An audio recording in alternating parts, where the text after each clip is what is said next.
It's a debate about Proposition 40, that proposed wealth tax in California, playing out online and right here on our set. Joining us right now to weigh in is Ben Narasin. He's the founder of Tenacity Venture Capital. Good morning to you. You've seen Mark Cuban's comments. You've seen Bill Ackman's comments. You've seen Palmer Luckey's comments. Ro Khanna, obviously, on the other end of this.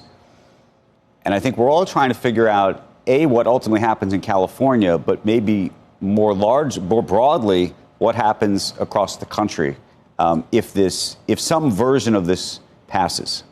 So this one won't pass, but the next one probably will. And the reason for that is this was orchestrated by the second sleaziest group of humans on the planet behind politicians, which is a union. And only one union was involved, and they will get most of the benefit. They wouldn't let the other unions play, but when they fail this time, they'll let the other unions play, and then it'll be almost impossible to defeat. And it'll be tragic. One of my LPs reached out to me when it was first announced and said, should I be worried? And I was like, I didn't know you were a billionaire. He said, well, I'm not. But I'm worried this will drive innovation and entrepreneurship out of California. And he is dead right. This is the first time that the preeminent position of Silicon Valley as the innovation hub of the planet has been at threat. No other country has been able to do it, no other state, no other city. But now we're going to create self-inflicted wounds to drive out the entire ecosystem that feeds the success that is a majority of our economy, as far as I can tell. Let me ask you a different question, though, which is clearly there's a shifting opinion in at least parts of the country around wealth, around affordability, around all of these issues. And the one thing that people in the industry, in the Valley and elsewhere, haven't done is say, you know what, there is low-hanging fruit and things about our tax system that don't make sense. Whether it's carried interest, you may disagree with these kinds of things. We can debate them. Dave Freeberg, who's on the All In podcast, has suggested that we should have higher capital gains rates for people, perhaps at certain types of numbers that match closer to things like income. You may be against that, but there are things that I don't know where you are on a 1031 exchange. I don't know where you are about people taking loans against their stock. And then not paying taxes effectively. So that's the trickiest one, I think. Well, but the question is whether the answer to this, and nobody seems to be engaged in this conversation, is to say, look, we shouldn't be taxing unrealized gains creates all sorts of truly perverse incentives, right? But there are other things that we could do to raise funds. And by the way, part of it is we need to raise funds. Part of it is we need to cut costs.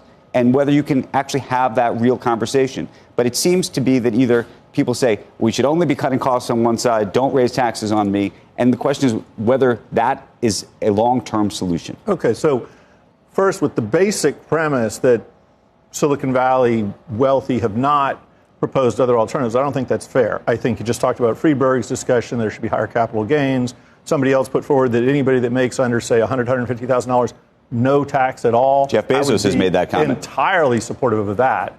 Look, the top 1% pays 50% of California's tax income. Here's the other issue, though. California is not a good steward of our money. I would be perfectly happy to have a logical conversation about how taxes should be reorganized if I thought something useful would be done for it. We had a $95 billion surplus less than 5 years ago. They blew through it and more, reset the baseline. It was a one-time gain, and they spent it like it was an annual. What do you think's going to happen? If you hire an extra 100 people on this set because you had a one-time bonus because I dropped $100 million on the table, and then next year nobody comes along and drops $100 million, ooh, woe is us. We don't have any money to spend? Horrible. We approved $33 billion to build high-speed rail. We spent $15 billion in 18 years, 0 miles of high-speed rail. In the same amount of capital spent, Elon put a reusable rocket into space and brought it back and caught it. But and we're at 24% spending now. We're usually at 20, and we raise the same amount, 18 or 19%. So you can say, well, we could talk about something, but all the heat and all the energy and all the discussion is about raising taxes. At the same time that one side is talking about Medicare for all. So there's no genuine impetus to try to cut the 24% that we're spending. That's where the problem, that's why we're at 40 trillion. And working around the edges and its fairness and all these fat cats with their yachts, it doesn't even raise any money. Right, but look it doesn't even raise any money. Look at the cutting problem. The cutting problem. You have to do it. But Look at what happened with Doge.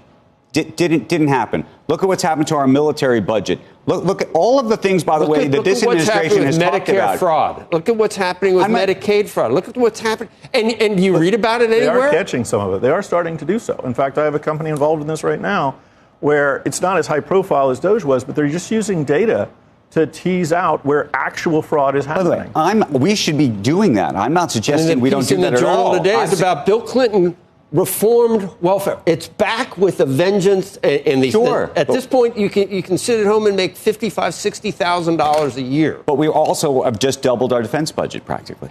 So just think about. There might be a good reason for that, and maybe we need to. But for a very long time, we talked about Republicans. By the way, talked about bringing that number down, not up. So it doesn't matter who's in power. Whoever isn't is mad at whatever the people there are doing. I mean, I've become so disenchanted with our political system. It's the best in the world, but it still sucks.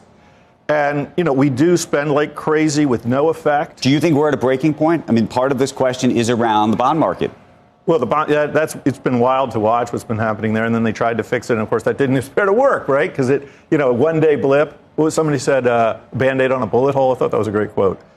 I don't think we're at a breaking point. First of all, California is a very large state. What is it? You're talking about California. I'm talking about the country. Well, the country we just heard is 70% of GDP, whereas what Britain get? He said it got to 270%. Japan's at 130%. Yes, and that's a disaster, right? So it's Japan. But we can't accept that as where we want to be. But it doesn't mean we're close yet. So one of the things that was interesting to me when I was looking at the historic reality in California, $95 billion deficit. $95 billion surplus. Why? Taxes. Taxes on capital gains and other income from great IPOs and other companies. We're about to go into the largest creation of wealth across many, many, many human beings through the IPOs that will happen this year and next.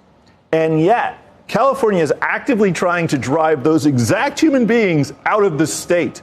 The number of people I know and that I've been exposed to that have moved to Austin, Florida, Incline Village, Nevada, where I actually lived for several years. Nevada. It's crazy. Nevada. Right? Nevada. So, why would you, to do this now, this is all pablum for the proletariat. This is just bribing voters to keep your seat.